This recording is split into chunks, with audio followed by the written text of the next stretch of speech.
got you. Perfect. Thank you. Sorry about that. No, that's okay. The point I was trying to make was that the reason that we've stuck with the MSAs all along is because it's a way of differentiating those communities that have greater access to services, to contractors, to supplies, et cetera, et cetera. It's certainly, you can't really put a Wahoo, Nebraska in the same tub with an Ord, Nebraska, because you know, they don't face the same issues when you're talking about developing and building projects and operating them and assisting them and providing services to them. So that's why we've stuck with the MSA classification for is that those large communities that are part of, or those smaller communities even that are part of the MSAs still have the same access to services and supplies and craftsmen and so on and so forth that the larger communities have. Does anybody want to counterpoint that? No, I agree. I agree with it. I just said that those are the type of communities that it affects, but she's 100% right. Okay, so go ahead. Well, but I also question why what do I call it? A small community in a large MSA, in a metro MSA, why it would get extra points for being in a small community. If it has the same resources, why is it getting more points? I think that was created to help some of the more rural towns of different size compete with each other, I think, but I don't know. So, I mean, one of the things I think, and Sarah, correct me if I'm wrong here, but if we went to scoring what we determined to be metro against metro and rural against non-metro against non-metro, you wouldn't have those points. Or it would look different. I mean, so if it's metro against metro, the points wouldn't be there. Which makes sense. Then what would happen to Wahoo or Waverly, or you're not going to have an 80 unit project in a small community like that, so you're not going to compete cost wise. I think what we found, especially this last round, this last year with the reduction in the efficiency points, it's not all about efficiency anymore.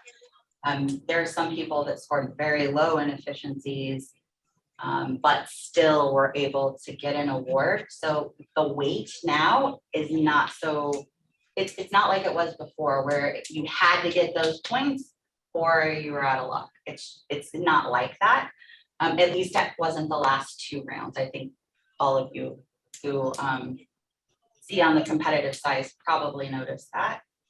So, I mean, that is one of the things we are looking at is those efficiency points and how, you know, how they may look going forward, and then also how they would look urban, metro, non-metro, urban versus rural. What about, Shannon mentioned the scoring in separate categories, because a lot of times we hear, you know, we've got all these things on a list, but it's impossible for a rural area to use any of these particular points items or to hit these points items. But then in the, identify themselves. Yeah, whoever's speaking in the room, please identify yourself for those on Zoom. But then also we are exploring scoring them in just completely separately. So Metro may have some set of questions and may have some things available, but it's going to be different than the rural. I'm mixing my terms, Metro, non-Metro. Are you talking amenities or No, are you talking services? We're talking completely. We would have a metro pot, and yes, maybe amenities, maybe services, probably not so much amenities, but one of the big topics has been high opportunity areas. Those are look really different. High opportunity in an urban area looks, you know, is that even something that you could say a rural area has? So we may have different metrics in either of those So categories. splitting off like Crane and then metro and then non-metro. Is that what you're talking? Is that what I understand that you're thinking about doing is you have 3 pots of money and everybody who is non-metro goes for this pot, everybody who's metro goes for this pot, and everybody who's Crane goes for this pot. Is that my understanding? Basically, yes, although I wouldn't say it will be a set Yeah, aside. it would It's be not set gonna be a separate set aside because we know that. So if all the rural projects come in and they're, you know, there's a ton of them and they all, like the top 2 score really well, and then the rest of them don't meet a specific score or threshold level, or they don't, they're really low scoring, that would not make a, you know, not put together a good quality project, then we would have to have, again, like we do now, some latitude either way. But the goal, when we initially talked about it, is to start and try to do 50%. I mean, try to just move down the list. Instead of mingling them together, we do here, here, here, here on either side of the column. So similar to Crane, but not full set aside. And these are just ideas. Insurance, can I help you?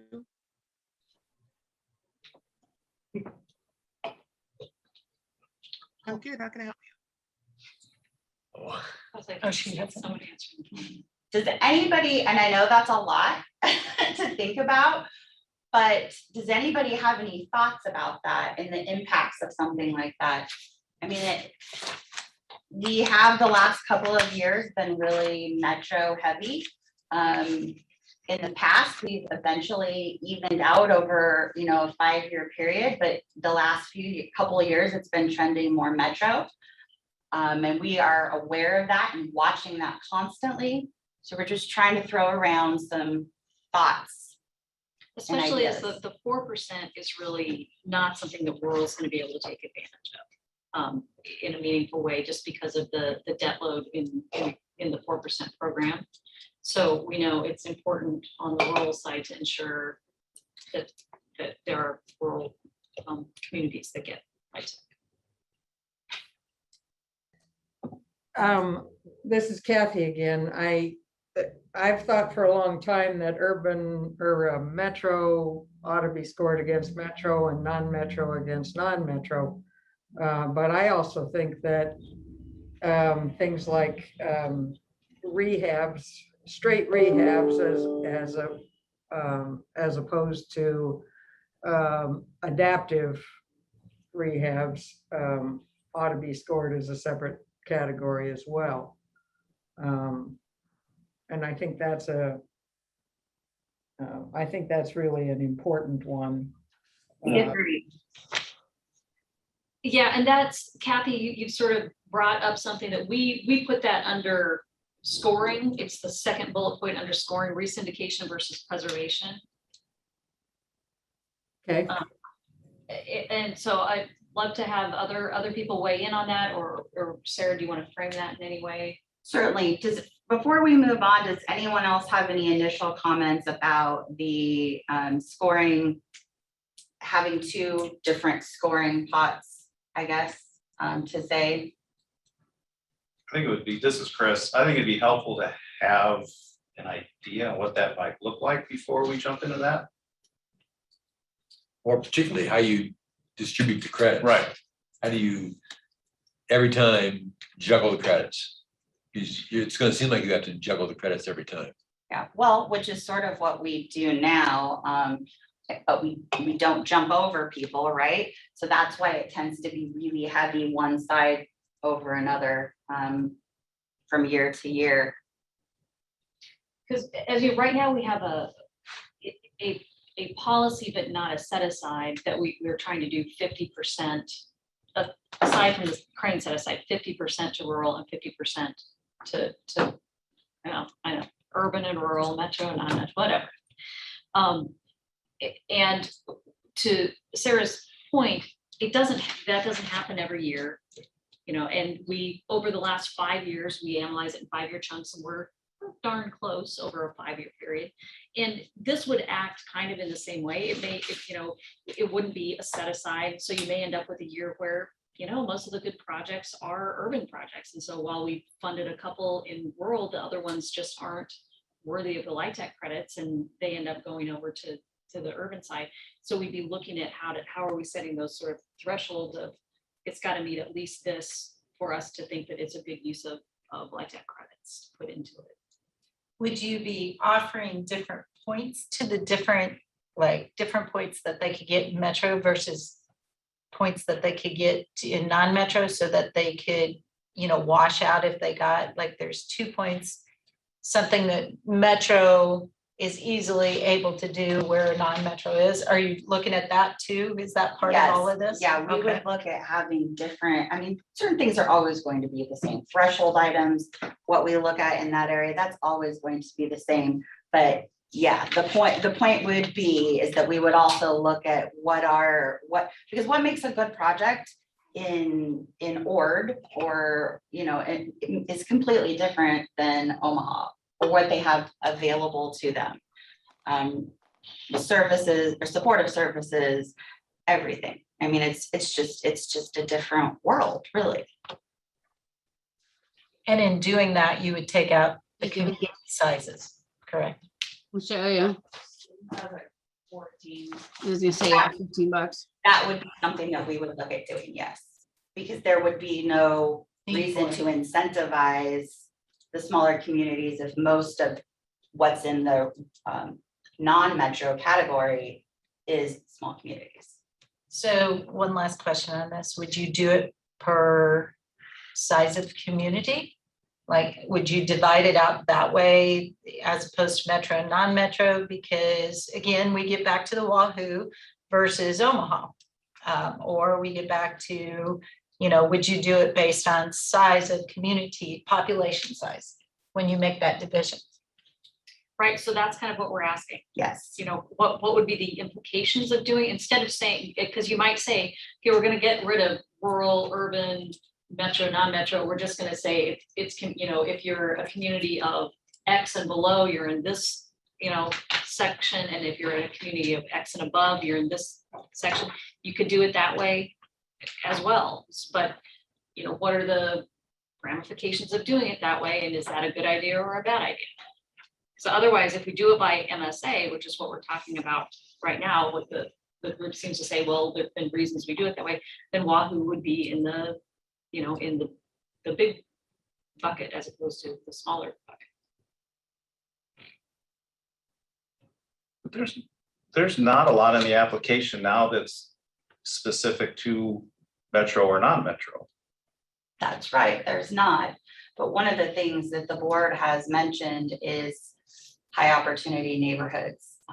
And so that's one of the things that we're looking at. And again, as we look at it initially, high opportunity areas tend to mostly be a metro thing.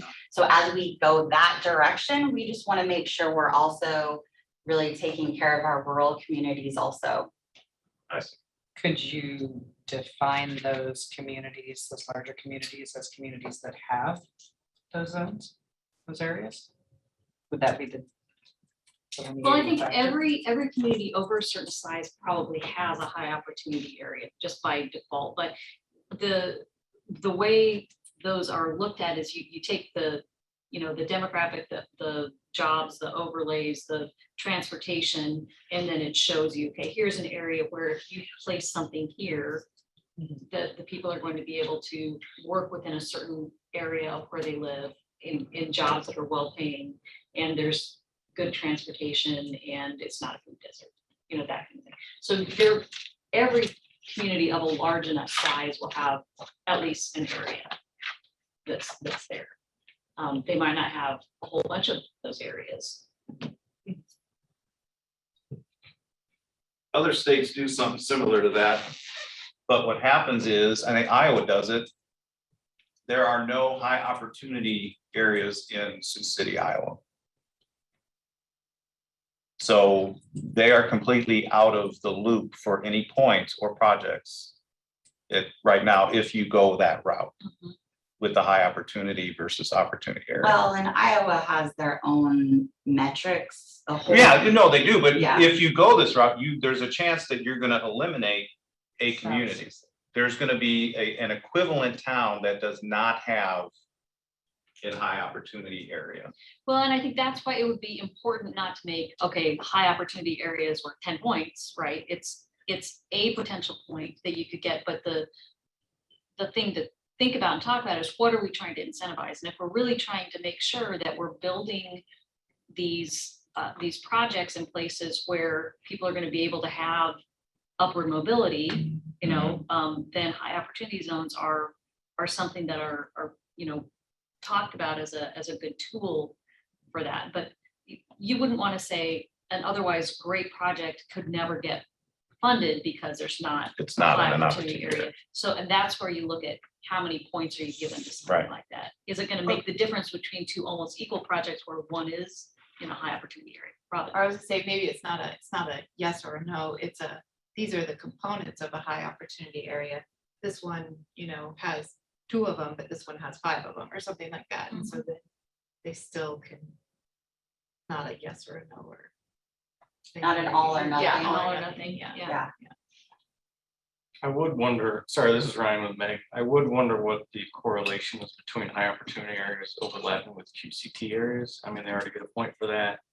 And there's already sort of an incentive to go for areas where you get the higher boost.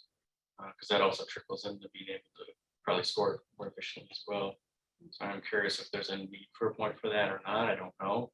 But that type of project probably already has areas where they can score well. I'm just curious what that effect would be. Yeah, We'll have to look at that overlap. That's interesting. So I would think there would be no overlap, because in most cases, high opportunity areas generally are higher income areas. That would be very different than possibly. That's true. and the QCT point is something I wanted to talk about in a minute, but Mike, why don't you? Yeah, Mike Hoyt, housing. Are high opportunity neighborhoods the same as high opportunity zones that the governor selected a few years back? No, it's No. not, it's not a legal definition, it's a concept, so it's. Okay, it's a concept. Areas of high opportunity, Yeah, I think. You're is- thinking of opportunity zones. Yeah, not don't think about that. Totally Yeah, not an different. opportunity Yeah, zone. totally Okay, Right, So areas of high opportunity, okay. that's probably the appropriate way to put that. yeah, it's areas, so and we could make our own definition, there are some national definitions about what are the elements that make a high opportunity area. And it's then just layering the data to be able to say, it's kind of like when you're in commercial real estate and you go to CoStar and it tells you, ooh, this is the hot spot to build something because of the number of people that are driving by and the needs of the people right around. It's that same kind of a concept. Okay, all right. So now take your QCT question. Oh, yeah, thank you. Okay, so the QCT, you know, we give a point for QCT when it has what's the technical term? Concerted community revitalization plan. Concerted community revitalization plan. Now, there are sister HFAs that make their own definition of what is a concerted community revitalization plan. So it's not just the city has approved something that then we say, okay, well, that's the thing.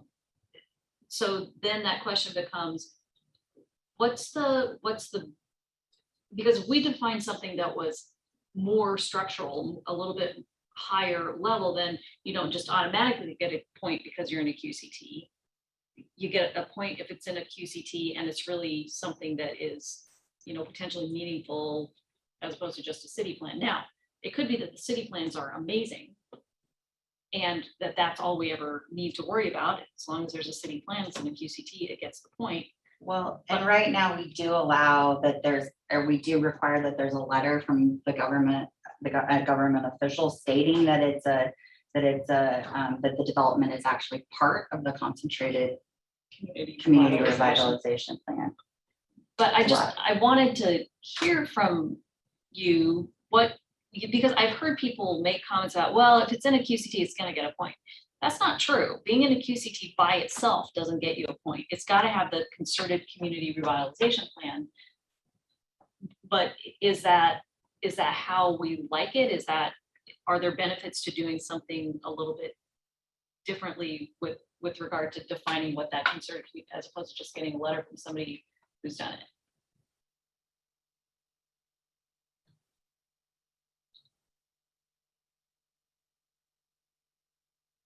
Crickets, maybe that was a bad question. I've just been wondering about it because I've been reading through the NCSHA best practices, and they're talking about, what is a concerted community revitalization plan and how people can make definitions surrounding it.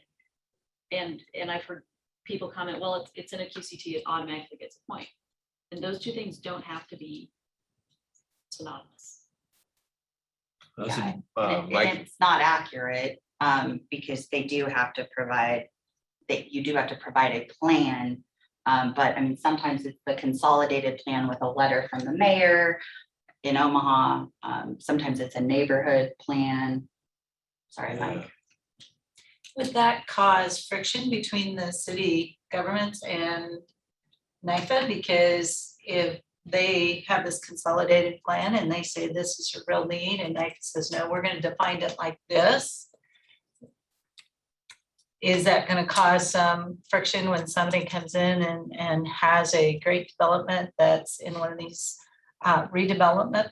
Well, fits what NIFA has right now, but NIFA says, no, it doesn't fit our definition of that. Is that gonna create issues? I mean, it could, but once again, I think it goes back to the points. It's one point. If you're that tight on it, maybe there's something else that, if you're evening out, if you had the same two projects and one was in a QCT with just a general community revitalization plan with like that, and one was in what's defined as a high opportunity area, they were equal, except for, is one gonna get a high opportunity area point, one gonna get a QCT point? Think about that. Like, what would you, where yeah, would but you? you're also in two completely different parts of town. Yes, right. Totally. You're in a better school district, better access to jobs, better access to transportation versus an urban QCT. That's what I'm saying. Right. These are thoughts that occur when we're thinking about what points we assign and what we look at helps define what projects are gonna get built.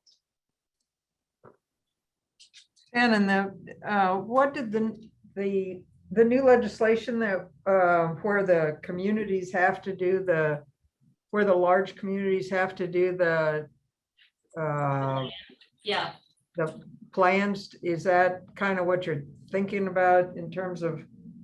the housing plan. Well, Yeah. I think it really could be, Kathy.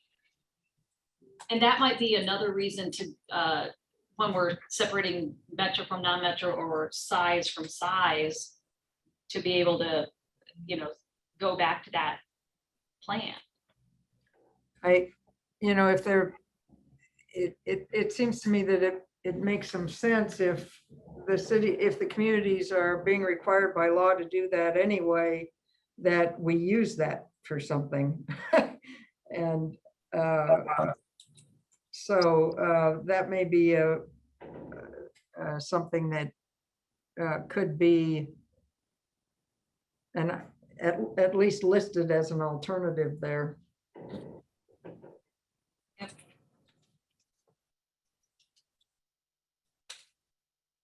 Okay, any additional comments before we move forward? This is Chris. I'm just going to throw one more out on the QCT. What was the reasoning behind limiting a boost in the urban area to just 15% as opposed to 20%? That doesn't have anything to do with QCTs. Well, but is a basis boost non-QCT requested for this development, yes or no? So if it's in a QCT, you cannot get that basis boost. If it's in a QCT, you get a 30% boost on that.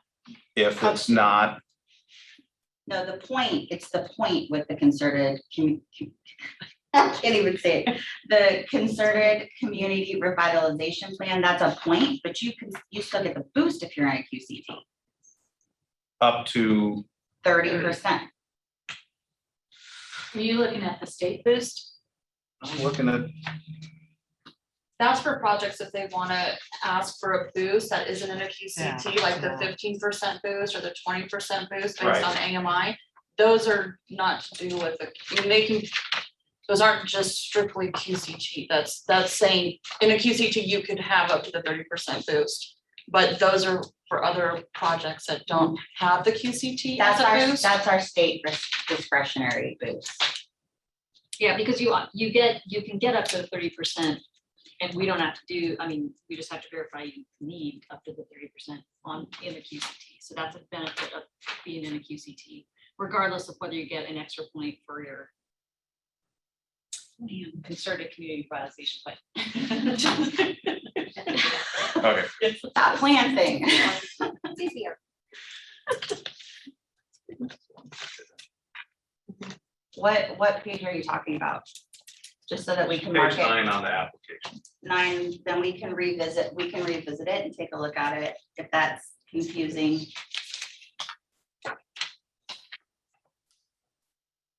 Okay, Okay, any other things about place before we move on to process?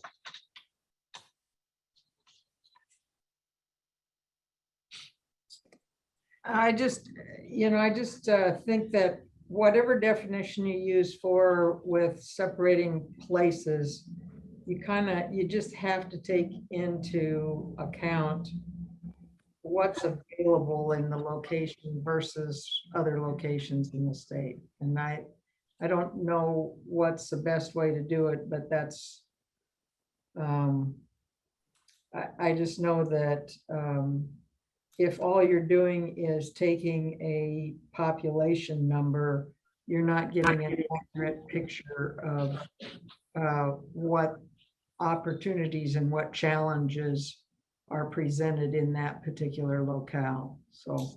Got it. thank you. Okay, in moving on to process, we kind of wanted to talk about two different things within the process. And the first is threshold, and then the second is the number of rounds. So let's kick it off with threshold. So threshold, we've suggested the last 2 years, I think, just to get rid of threshold, and everyone's like, no, please don't get rid of threshold. So we aren't proposing to get rid of threshold. We do want to, one of the suggestions has been to not put any points on threshold. Just these are the threshold items, you either meet them or you don't. And then the points bank is the other aspects of the development. So that's been one of the suggestions. Does anybody have any thoughts about that? And one other thing tied to that, I also know some states have a deficiency period. So you can't necessarily change anything in the point side of things, but it does allow you to go in and make technical changes. So if you had a letter and let's say a date was wrong and it was by no fault of your own, it was the third party date or something like that, which is painful to say, tell someone they don't meet threshold because maybe an error that someone else made, then there would be the ability to have to fix that. You couldn't add points or anything like that, but you could have a deficiency curing period. To me, I think of that kind of along the same line as threshold. The only thing I would say about threshold is there are some things in the threshold process that are more ready to proceed than others. When you look at zoning, zoning's one of them. Where you're non-conforming or you're conforming. So I don't know if that makes a difference for anybody, but there are some of those things. Also, I think syndicator letter, if you're within 0.5, but I'm pretty sure everybody's within it, basically. But, what would you do with projects that you have one that's ready to proceed?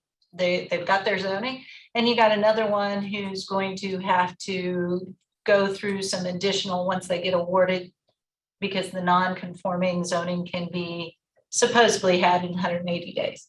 Would you say, okay, it doesn't matter with zoning?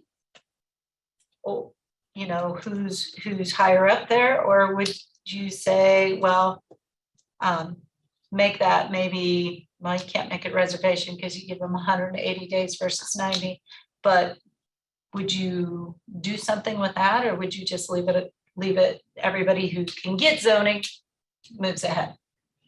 So we've been, Pam and I think everybody has been spending a lot of time looking at what some other states around us do, about 12 other states. We narrowed it down based on when we hear Iowa's doing this or Kansas is doing this. So we try to take 12 states around us, and we're working through that. And some of them are very strict about where they have to be in zoning. So you can't have the 180 days in order to be able to meet threshold. Others are fine. The 180 days is the same as already having zoning. So those are things that, you know, that we'd love to talk about. And, you know, what types of things are, you know, the most important things to move forward. Is our goal to move quickly? Well, then maybe we need to be a little bit more strict with the 180 days for zoning. I mean, these are just.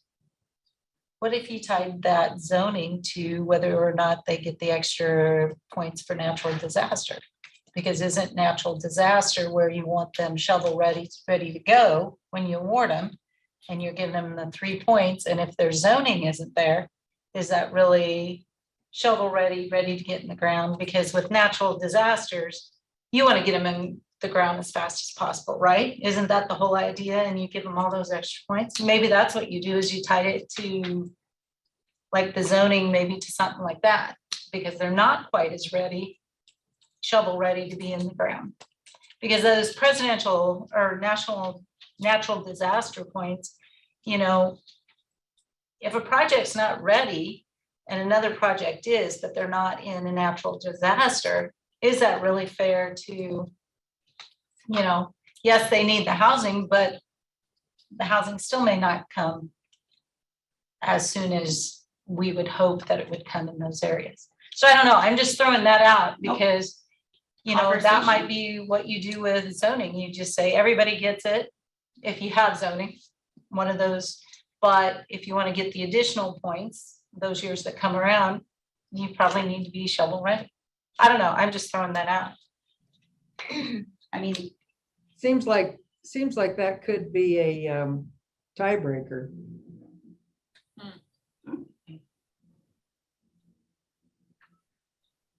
It's a good point, but like I say, I mean, I think it's a good point. I think it's a very valid point, but it might be one of those things that you could look at for a tiebreaker situation.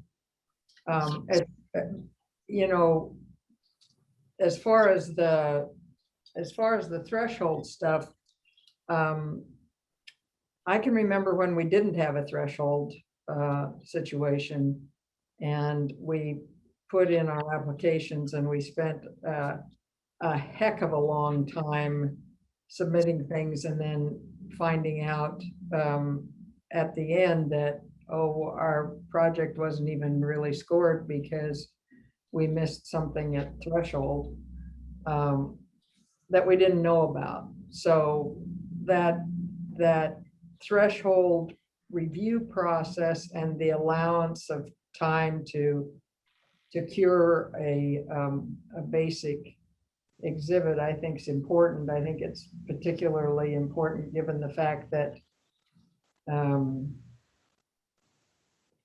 I'll speak from a lawyer's point of view, not everything that NIFA likes things that are different in certain circumstances from what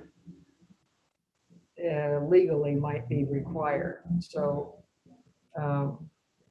having that period of review and that time to cure, I think is extremely important. That's just a bit of historical data for you. yes, we are not suggesting that we will remove threshold review. But I do think things like this, like the zoning issue, maybe a couple of other things, I'm not, you know, are things that you could look at in a tiebreaker situation, so. I don't know if this is the right time to talk about it, but we had also talked about maybe on some of those threshold things that you're providing, like letters from architects or. Letters from the utility Oh, that was companies. it. Yeah. I mean, so when we started the forms, does that help at all? On do the forms that we've created help at all for us? It helps a lot because we know we have the basic information we need from everyone. It seems like there's a lot less errors and missing items. I mean, would it be helpful to do more of those types of things?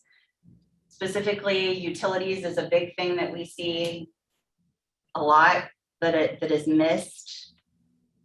I think, yeah, I think all of those things have been an evolution, Sarah, from even before. And everything that you can standardize is helpful. Sometimes we don't know if standardizing things makes it more difficult, or truly helps. So any feedback is helpful. I just want to add one thing, and I went through this with both projects that I went through. Even though you have them standardized and most of us send them off to them, you get that one or two persons that, and they're all smiling, who don't want to put in that exact wording. You know, adequate and available. That's one I had a lot of trouble getting somebody to. Which is why that's exactly why we're addressing this, because that adequate and available question, I mean, it's something we talk about every time we score because it's a challenge to get. Well, that. and there are utility companies that says, I don't know if it's going to be adequate because I've got a plot of land here. I don't know what you're going to put in from the street in. It's available to the street. I don't know what your usage is going to be because I don't know the designs of your project. So I can't really say it's going to be adequate. That's what I heard. And I could send them copies of it and they still say the same thing. That adequate, available was easy for them, but adequate was not, because what do you have there? What are you putting there? And even when you send it to them, you still get that same blowback. Yeah. Well, that's the kind of information that is really helpful. Those conversations are important because if we see it being a struggle in the applications and in the letters, we assume there's a reason for that, which is why we brought this up, to see if we can, if a form would help, if we change the language. And there may still be some organizations that won't fill it out, and we'll have to have a plan on what to do for that, but it's definitely something. Carolyn, do you have your hand raised? If you do, Yeah, I do. feel free to talk. Sorry. Okay, thanks. I just want to comment that, and utilities is true, but also back to zoning. I don't feel that the zoning points in that is really, I don't want to say fair. I don't think it's equitable though, because a lot of jurisdictions, especially, I know I can only speak for mine, but the jurisdictions that we work with, they're not willing to make those zoning changes or to support those until we know what we're doing with the property. I mean, just as an example, I have one property that we've had 3 different applications that have gone in for the same thing. And 2 of those wouldn't have been the same zoning as what's been approved and is there now. And so to rezone and rezone a property isn't realistic. Thank you for that. This, Chris, and you get the same thing in rural areas. 80% of the land we're looking at is still ag. Yep. And they're not going to rezone it until I come back to them with an approved project. But that's all that's available.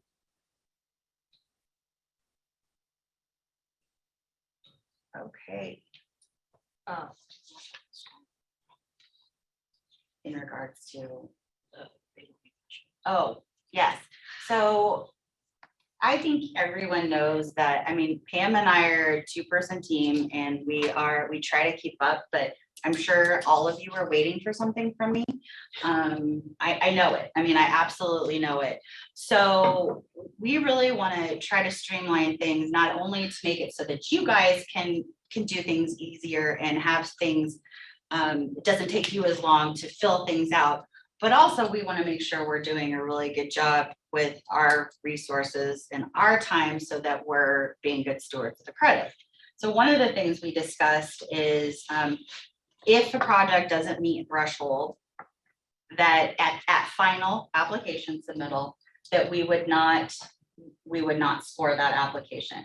Right now, we go ahead, even if it doesn't meet threshold, we go through and we score the application. Now, that doesn't mean we wouldn't give feedback afterwards, but what that would, and it happens, you know, it doesn't happen a lot.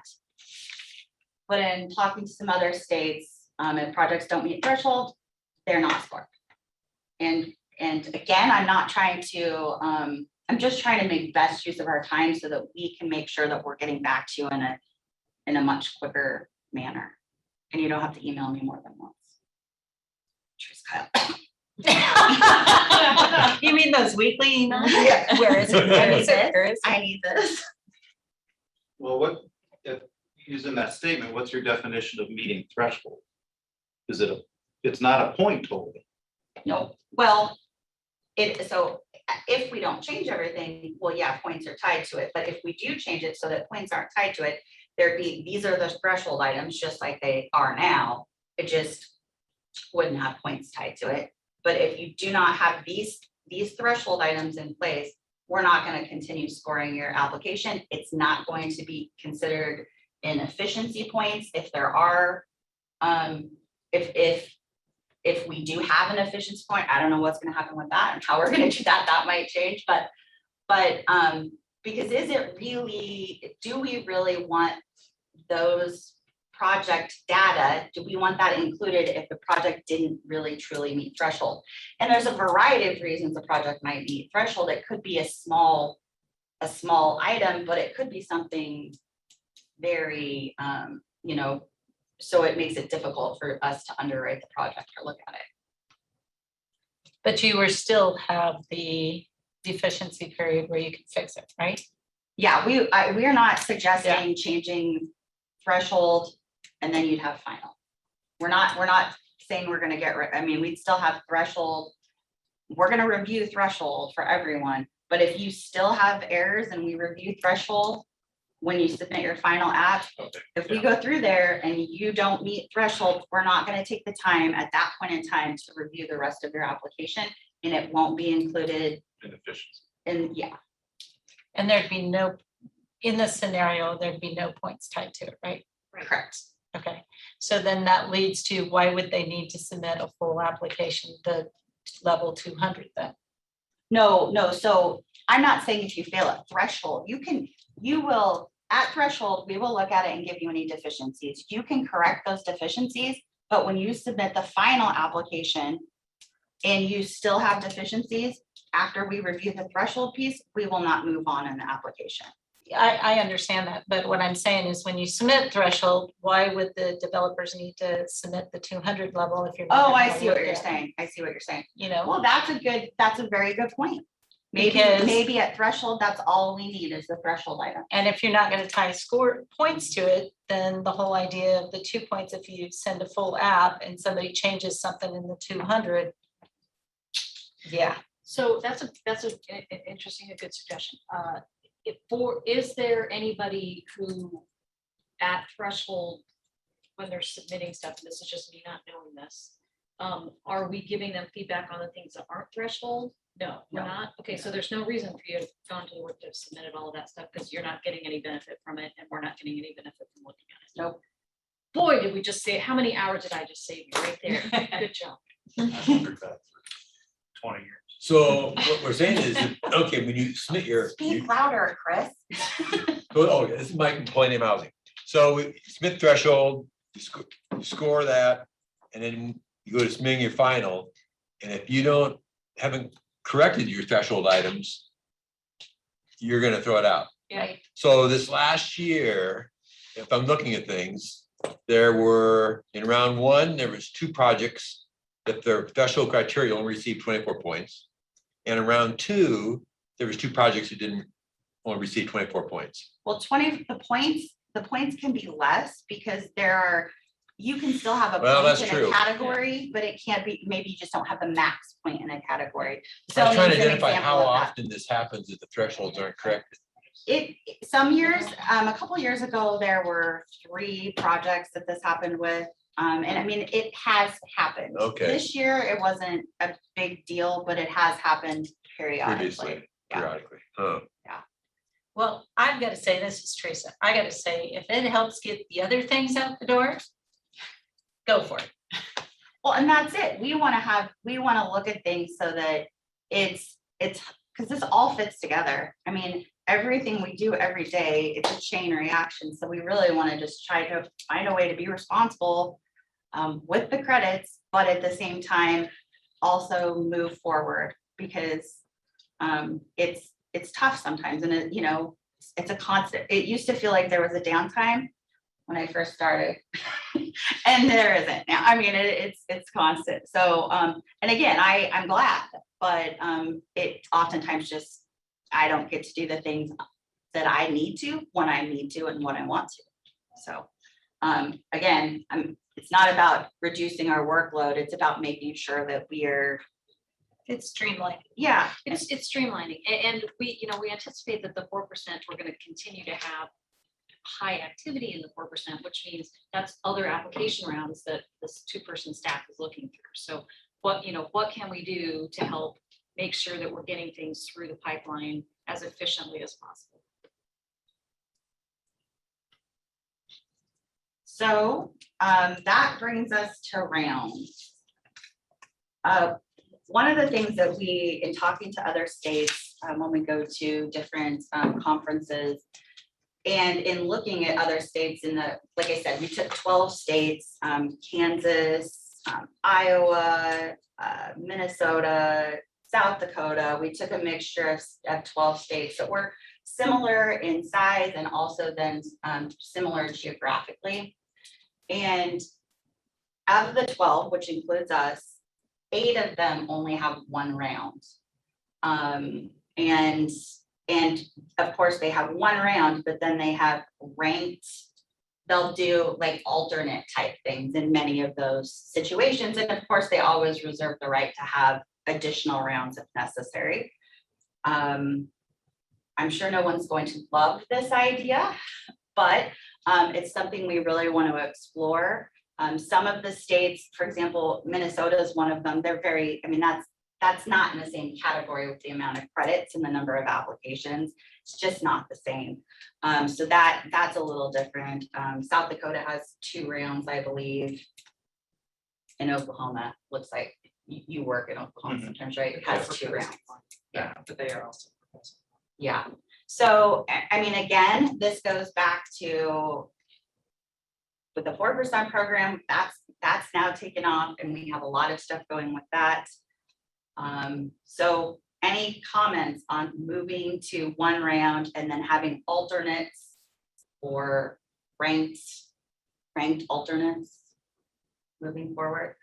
And I know no one's gonna say, oh, that's a great idea, but thoughtfully, if you have any feedback. Actually, I was gonna say that because I think it'd help get everything else out the door. Personally, I'm not a competitive developer. I'm selfish over here because I like to see things get out the door quicker. But the other question would be, I think people would have is, when would you have that round? That might be very important to people too, because in talking to everybody, it's always about construction season, wanting to get it in the ground, wanting to get closed with Meg or whoever their syndicator is. It's all those things. So it'd be probably very important to people when you would have it. Now, personally, I would not want to see it in November or December because carryovers and concerts, and we really want to get those back. And syndicators are saying that state investors need to have their stuff by the 15th of March, correct, Ryan? Okay, February. Sorry. They're always pushing. Well, Okay, that's but exactly right. You're you know, I right. would It's- rather not have it when, And it is hard, and that's what the past few years, when we try to move everything back, it makes it really difficult with carryovers and cost certs to be able to get that done. And I'm lucky I've got Pam now and she can help. Robin helped me before. She's too busy with other things now, so. But that is a big part of that date. I know everyone wants to start and get in the ground as soon as possible. But that November and December is really tough. So what would be the ideal time for us to hold? If you were saying, okay, one round and here's when it should be. I don't think it's necessarily the application date, it's when the award will be. I mean, you can So let's apply back it up. whenever. Okay, so It needs, and other developers with, can chime in, but I think that award needs to be made in September, October. Because by the time we line up bids and subs, if we're doing that in March, April, and May, all of the subs and contractors are already busy for the year. So that'd be October, because we usually do an August, so we do an August and So October. then do and it December. earlier, go 90 days, however long you need to approve them. But it really comes down to the timing of the contractors and the subs. If you're trying to line up contractors for the year in May, good luck, because they're not going to be available. and your pricing is gonna be And your different. price, and you're going to have to hold. So I think you need to back into it, as opposed to saying, when do you want the applications to? I think it's when the award is. Sure. Because then we've got to go out and get plans done and bids, and by the time you're done with that, if you don't have your contractors and subs lined up, it's either gonna be extremely expensive, or you're not gonna get it done. And it also gives you more time for construction overall. Right. What about your soft house? Well, and then that's my next question, What is about the home, home yeah. office? Yeah, it'd be 2022s would have started already. This would have been awarded in October. And it's nice with the 22, 23 together, because they could do one and then boom, do the next one in September and then get back on that cycle. We have flexibility. We can, with doing the 2-year, I think we have a lot of flexibility this time around. And if we need to amend it, we can amend it, but it's just nice to look at it as a 2-year period, I think. Anybody on Zoom have any ideal time you'd like to see awards?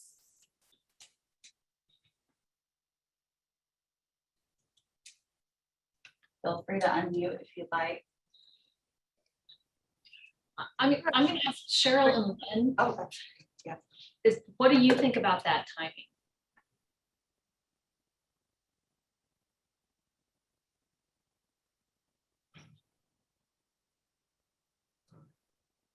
Michelle, also, if you're on.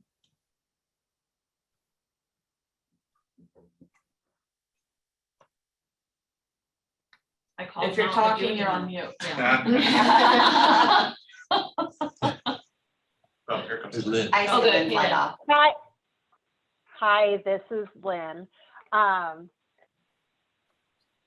I think we could make that work. It all really depends on the timing of when we go under contract, or we have a grant agreement with HUD for our funding. And so it's gonna, like this year, we anticipate our contract here coming real soon. But in future years, it might cut it really close. And so I think we could do it, but there might be some what ifs in coming years, depending on how things play out with our annual action plan and that grant agreement with HUD. Okay. But overall, I think it's doable. Thanks, Lynn. This is Cheryl, and I think the other issue that it sort of resolves is us running out of funds, or how do we split the funds between two rounds, or do we? And so that would resolve that too as well. It's just going to be cutting it a little close. Cheryl, you wouldn't get to meet with us as often, though. That's true. So that's the downside. Good answer. Well said. So will everything with one round for home then, is everything submitted with a plan B type of a thing? Or how are you gonna look at that? Well, that's a whole nother topic that we don't even have on our list, but that is something we've talked about internally a lot about. I don't think, and Robin, you can definitely speak to this, but initially when we said you could put a plan B in, I don't think the intent was because we didn't think they were going to get credits for, I'm sorry, home funds or trust funds at all. It was just maybe they would be reduced. I don't think it was intended for anyone to have to cover a $950,000 gap or anything like that. So that is something that we're talking about. That solutions, it's tricky, and we need to, one of the things that we'll work with the DED staff on. I guess I would like to hear from you guys what you think about that, because, Yeah, you know, either we do it that way, that we allow you to propose a plan B, or we just say, up, if you don't get both our resources, then you're just. Right, Follow. and that, I think that used to work before DED changed the amount of funding that went out. When we anticipated it used, 500,000, we knew there would be 10 or 12 projects that could get that money, or however that is. Well, now all of a sudden we're at $900,000 a project, and we're not sure how much money is even going to be available. So now you're turning them in. So you're saying if it's one round and you're only going to fund those that have home funds, so you're only going to fund 5 projects. I mean, so then if you turn in a plan B, if I'm DED, I'm not funding anybody that turns in a plan B because they don't need my money. Right, DED, what do you think? Michelle earlier said she could unmute herself in the chat box. Oh, sorry. This is Cheryl, and we don't look at them like that. If there's a plan B, we're not going to fund them because we often do. So I don't see that as being as big of an issue. I think one of the challenges on our side is that there had been an excess of home funds and National Housing Trust funds, and we are through those excesses, and so all we have to deal with is our annual allocation. So we're going to have significantly less funds available in the 2 federal programs. Cheryl, what are you gonna do with all the disaster money you've got? And what are you gonna do with the American Rescue Plan money that's coming to the state? I mean, We're just starting to get some guidance on the rescue plan funds. So it's possible that we will be able to have those available, and the disaster funds are intended to run alongside the joint application as well as some open applications. But we're still waiting for HUD to approve all of those housing activities with the disaster funds. That's been a very long drawn out process. We do have a signed grant agreement now, so that's one step forward in that process. But to Kathy, to your point, and I know at the last NIFA meeting, people were talking about I think they were trying to talk about CARES Act funds, but the ARPA funds are really where we have some additional potential flexibility. And I know I just came back from the NCSHA executive directors meeting where there are some recommendations for how to look at ARPA funds through a housing lens. And so we'll be sharing that information, and hopefully we'll get some leverage there and get some things in the governor's. I as a private developer, our office works differently than what I understand that state offices or quasi-governmental offices have to work. But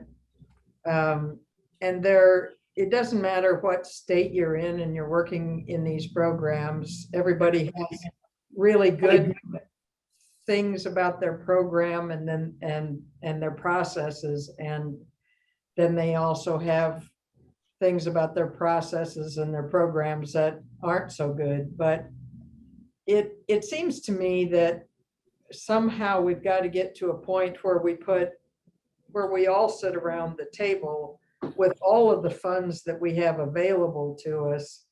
And we make this scoring process a collaborative process, whether it's one round or two. I suspect it would be easier with one round. But, you know, when you look at a project, I know that in some states, the project will be scored, and then that'll be the first step of the process. And the second step of the process will be how best to fund the project. And at that point, determine, not necessarily have the developers say, well, I want X amount of dollars, I need X amount of dollars for from home or from National Housing Trust Fund or from the Nebraska Affordable Housing Trust Fund or from the American Rescue Plan or from the disaster funds or whatever. But have you guys that are administering all of those programs sit down and say, these are for the way this project is designed, these are the programs that we think best fit this project. And in order to do that, I think DED's got to change how their annual plan is done.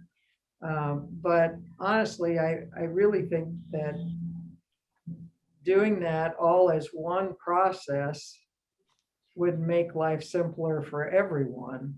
And I truly believe it's going to be, and I truly believe it's going to be a situation here, at least in the not too distant future, where there's a lot of money that could be used for housing. And it's to our advantage to figure out the most efficient way of kicking it out the door. Kathy, I'm curious, in the situation where they submit the applications and then it's decided how it's best to fund the projects, did they submit the application with showing a shortfall, or, I mean, what did they, or, you know, how is that done to show? Yeah, you show a shortfall, and you try to identify who your target tenants are going to be, so that whether you're renting a certain percentage to 50% income levels or 40% income levels, or you're trying to, how many 30% households you're targeting, that sort of thing. And then you can allocate funds from, even if it ends up being multiple sources, at least you get the right money into the deal. I personally, I don't like, I'm just going to spit this out because it may take us down a path we don't want to, but I'm going to spit it out anyway. I don't like having this dab of money available for this dab of money available for this, and this dab available for that. I don't think that's the most efficient way to fund all of the housing that needs to be done in the state. And so I know that we have to follow the federal guidelines with the money that comes from the feds, but we have money in the state that is not tied to federal requirements, and we shouldn't try to use those in the same manner that the feds tie our hands with. But I think all of the money ought to be at the table, and then figure out, what money to put into what project. Kathy, do you know, you mentioned that there are some other states who are doing it that way. Do you know who they are? Well, Kansas does that. That's pretty much how they do it. They have all of their, that's a situation where all of their housing people are under the same roof, essentially. But they kind of use all of their housing money to attack a project and try to make decisions about what's the best gap source, what's the best primary source. And they, you know, they obviously, they do put some limits like DED used to do. They do put some limits on how much of each source you can use, except in extraordinary circumstances, because if you are actually working with a project that is targeting all 30% households, for instance, then they'll end up giving you more money out of National Housing Trust funds than what the base level is. So that's my best example of it. Like I said, there's things about how every one of these programs that are good and bad. So you can't point to one state and say, oh, these guys have it all figured out, because Nope. nobody has them all figured out. But you know, if you could take the best parts of your 12 different states and put it together, somebody would still complain. But, I don't believe that. Heck, it could be one of us complaining. You never know. Okay, so thank you. I thought that was a really interesting conversation. And I didn't expect to get people to think one round was a good idea. So that was interesting. Okay, let's move on a little bit to scoring. We have 20 minutes left of our assigned time. Okay, there are 4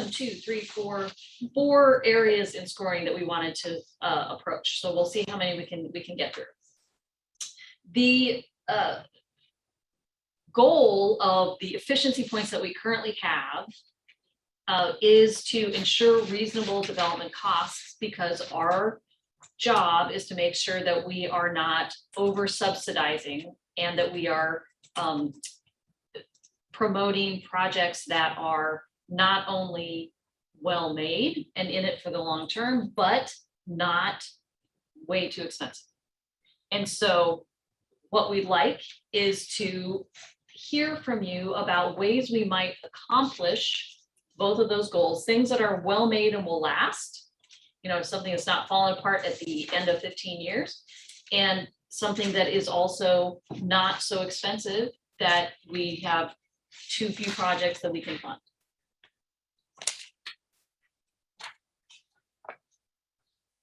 As you know, we took down the efficiency points from 12 to 6 last time, making them less important, but our efficiency points, we're looking at 3 different measures.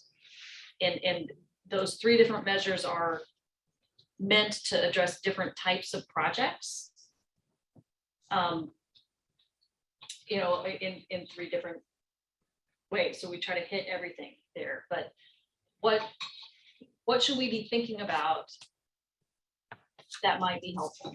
So right now we use eligible basis, right? So you can pull things in and out of basis, which sometimes ends up biting some people in the rear, I guess. So what is, I mean, is eligible basis what we should be looking at? Is it total development cost less land and some certain things? I mean, what do you think, as developers who are working in the field every day, what do you think would be the best metric to look at? I don't have a best metric. I just want to throw some things out. Perfect. Okay. Throw away. So when you look at LIHTC per occupant, okay, has anybody ever gone back and seen if you really do get 3 people in a 2-bedroom unit? Okay, do you go back and look at over the years you have, or because having 3 occupants in a senior that only has 2 bedrooms, do they truly have 3 people in there? I mean that, and I'm not trying to dish senior. Please don't think that, Kathy. I'm not doing that. But I truly, you know, is that really a fair measurement if you're not getting that many occupants per bedroom? Okay. Well, but fair housing wise, I can't steer more occupants into a unit. Right, but I'm saying, is that good for a measurement for For NIFA? them, NIFA? For NIFA, Yeah. And I that's think- kind of what I'm Yeah. at. I mean, I think that was probably set up, 'cause that's a general practice. It's a One- general and it's not saying that there has to be that many people in it. It's just a way to standardize it across projects. If we're using the same. Yeah, Right. and that's how Yeah. home calculates all their number. But is it really a good measurement? Because are you really, because you're saying you're looking at 2 bedrooms are gonna get 3 people, when if you went back and you looked at your compliance and see how many people actually live in those. I mean, I'm not saying they don't have 3, I'm not saying they don't have 2. I think that's something that should be taken a look at, because if you have a 4-bedroom, okay, and how many you get for that, but they never have that many people in it, is that really a good measurement? Okay, and then that kind of goes back to cost per square foot. The more bedrooms you have and the more cost per square foot, those kind of, so those are 2 measurements, along with, then you look at per unit cost, okay?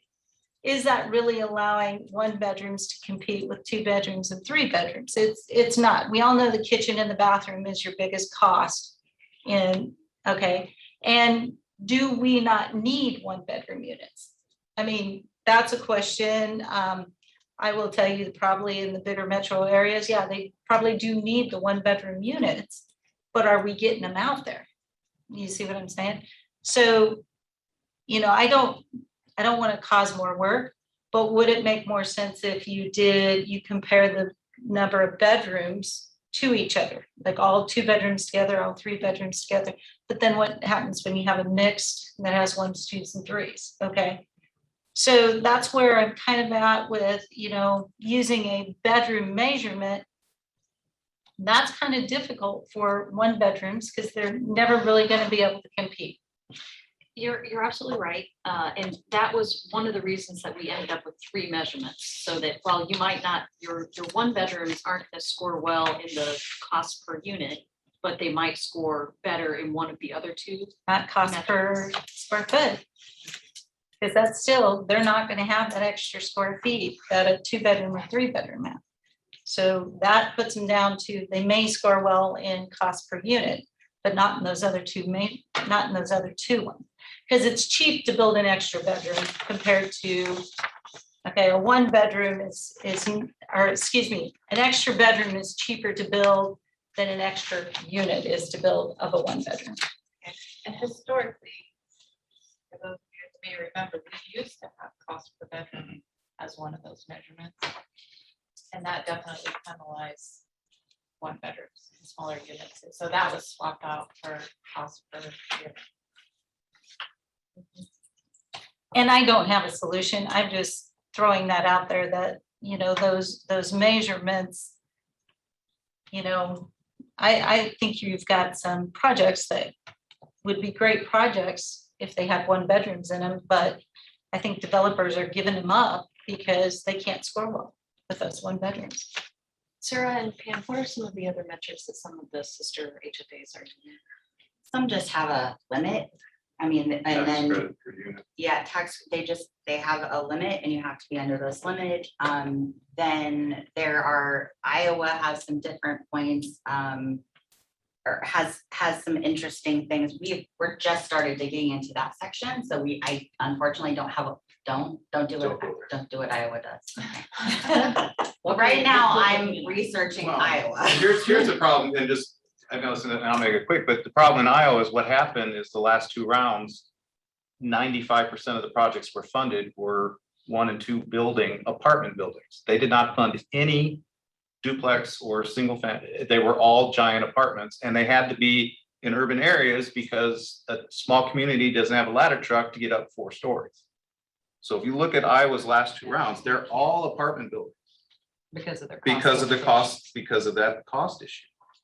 And, it's getting Yeah, harder and to do. unfortunately, we haven't got as far along as we would have liked on the research of different states and how they limit or if they incentivize anything in their in regards to the, in regards to the credit amounts, we haven't gotten that deep yet.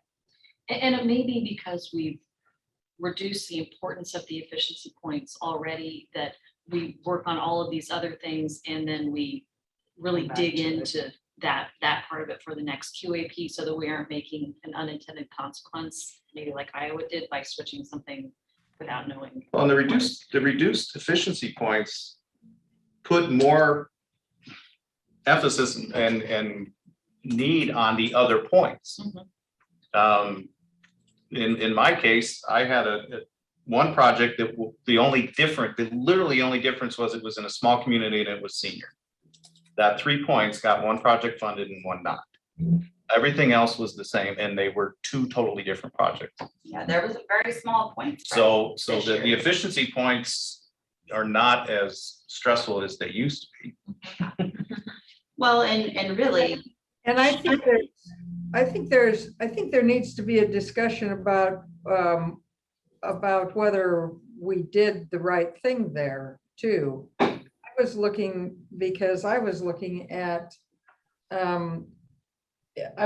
at your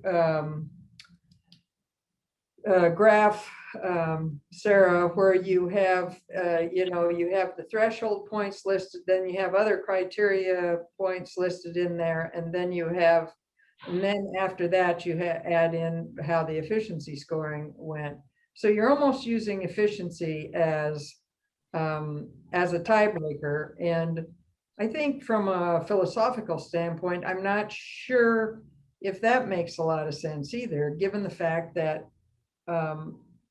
we're trying to be, we need to be as efficient with our resources as we can be. Because I was looking at, I think maybe this was round one of last time, and there were 8 projects funded, and 7 of them were within 1 point of each other, I think, when until you figured the efficiencies, and then the efficiencies determined the rest. The same, and the people that scored or the people that didn't get funded were still sort of in the same situation in terms of the number of points that you had after the first two, your first 2 subtotals, okay? So, I mean, I almost think that we've undercut the efficiencies too far if we're trying to protect our resources. well, and my question, Kathy, is the efficiencies using eligible basis is how we calculate it now. Is that something that we should look at doing something different than eligible basis? Well, that depend, the answer to that question may depend on what DED does with their gap funds, but that's when you went to eligible basis, that's when you gave people the ability to manipulate their eligible base, their total costs for efficiency purposes. Well, and I know we've heard several times that it's a game you play, right? I mean, it's trying to put together the deal. It's always going to be something, however you put the points together, that's going to make you 1 or 2 points better than the other. Our whole goal is just to try not to have unintended consequences to weight something way too much one direction. We don't want to do that. We think through things, but obviously that sometimes happens. So if you do total costs minus cost of land. Yeah, we it of course doesn't- can have that in there. I'll just tell you at this point, if you do total cost minus cost of land, you don't allow for as much manipulation of the numbers. I'm not going to say whether that's good or bad. Sorry to do this, Kathy, it's Ryan, but I guess that would unintentionally hurt like an organization that wanted to build a more expensive project, but maybe put in their own pocketbook money, right? Like, are you factoring in the sources involved? Because then that particular metric wouldn't necessarily Yeah, like what if they want to put in $5 million equity from themselves because they wanted to build a different project? How would that factor in if you're including all those costs that they want to bring in and pay for themselves? Like a health clinic on site. Yeah, just Figure it out, the same way we do, market rate units versus those that are tax credit, right?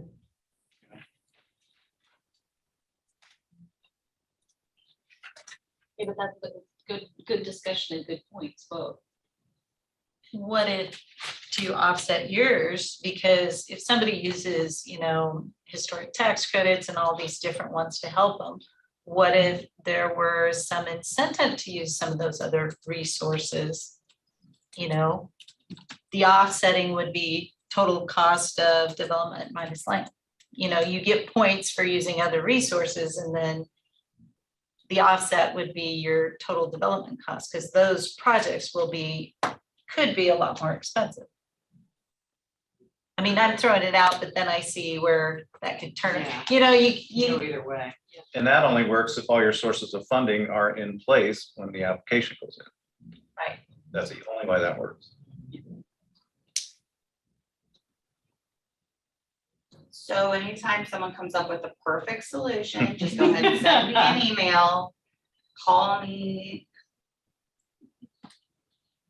Well, I think you don't have to, I guess, what you're trying to do is analyze how to fund the housing component of a project, right? Yes. And so, just because, like I said, you can look at budgets in different ways. You can look at costs in different ways. Those that are total costs attributable to the actual tax credit allocation versus those that are brought in from other sources. Certainly those other things are valuable, and they're incentives to, they're definitely things that we don't want to discourage, but you don't have to use them in the scoring efficiencies category. Okay. I think we could probably continue on for another 3 hours on this stuff. But I think we've had some good discussion so far. We got through 2 of them and down to the at least part of ensure reasonable development costs.